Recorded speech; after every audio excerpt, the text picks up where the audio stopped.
भावानं गाडीत जशी टाकी फुल केली तसं अचानक ठरलं दंडोबाला जायचं. शूटर का आमची पाठ सोडना म्हणला मी पण येणार आहे चला. त्याला घेऊन डायरेक्ट धरला दंडोबाचा रस्ता. जसं हायवेला लागलं तसं काही सोम्या ऐकणार. सरांना 80-85 घालून पळवा लागला गाडी. जसं दंडोबा जवळ आला तसं लय भारी वाटत होत. जसं रस्ता बघडला तसं लयच भ्या वाटत होती. बघून काय त्याच्या आईला लय भारी वाटत होत.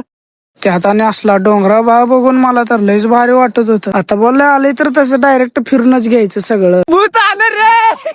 गडी भिवून माझ्या पुढे लागली पळायला. आले तर तसं वर बसून घेऊया जरा बोललो. ह्या दोघांचं काय चाललेलं मला काय कळतच नव्हतं. भारतीय माकडे यालाच म्हणतात. कसं उड्या मारतात बा. राम राम राम राम राम राम राम राम राम राम राम राम राम राम राम राम. ह्याला काय कळायचं बंद झालं. एवढं झाल्यावर म्हणलं आता डायरेक्ट घराचा रस्ता धरायचा आहे. असलं टर्न बघून काय सगळं हातातच आलतं आमच्या. आता म्हणलं हायवेला लागलं तर इथनं जायचं सनकत. लाईटा बघून असलं भारी वाटत होतं मला तर. मित्रांनो आपला ब्लॉग आवडला तर लाईक फॉलो शेअर करा आणि जाता जाता आपल्या त्याला फॉलो करून जावा.